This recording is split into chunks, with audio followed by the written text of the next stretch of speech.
tous, voilà, ça fait déjà un petit moment que j'essaye de trouver une solution pour pouvoir brancher mon combiné sondeur sur une alimentation à l'intérieur de mon domicile, donc sur du 220 volts.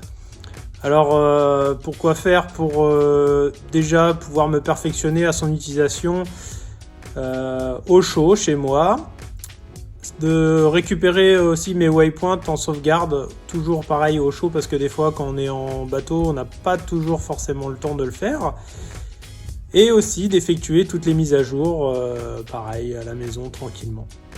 Voilà, alors les solutions, il y en a déjà qui existent, c'est une batterie 12 volts, c'est un peu ce qui est utilisé sur les gars qui font de la pêche en flotte tube.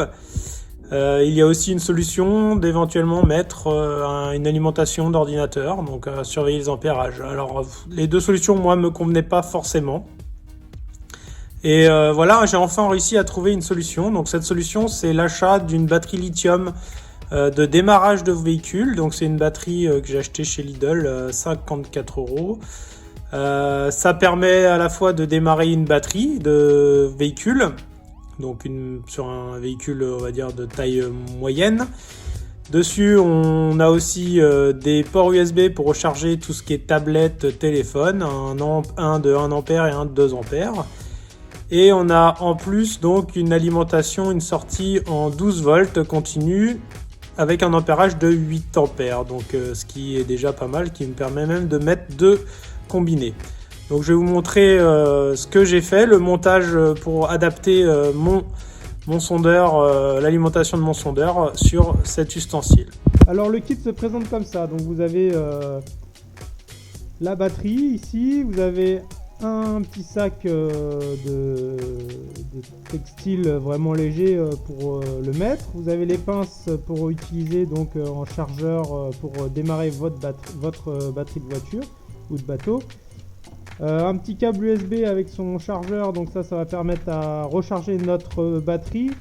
Et ici une prise allume-cigare, donc avec notre sortie 12 volts. Donc si on fait le point sur notre batterie, vous avez ici donc la sortie à l'arrière, donc pour brancher les cosses pour le démarrage de batterie. Donc on va les mettre de côté.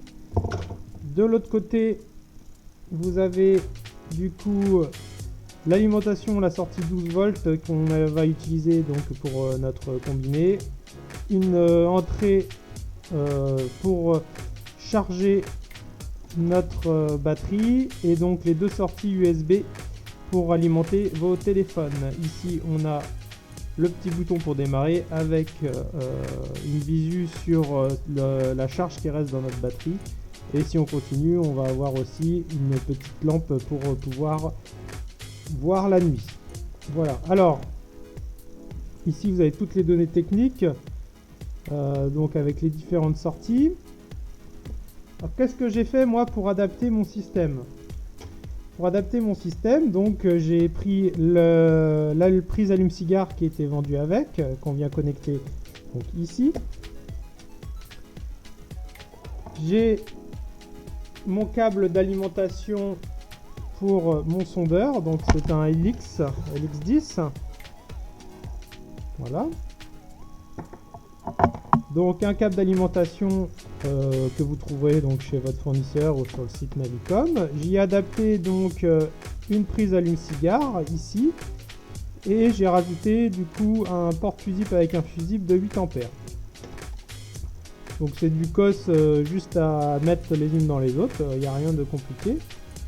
J'ai plus qu'à brancher du coup ma prise allume-cigare mâle dans ma prise allume-cigare femelle, à venir connecter dans mon sondeur mon alimentation ici.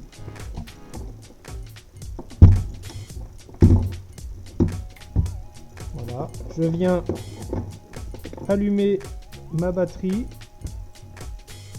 je viens allumer mon sondeur, et voilà, le tour est joué. Donc installation très simple, rapide à mettre en œuvre.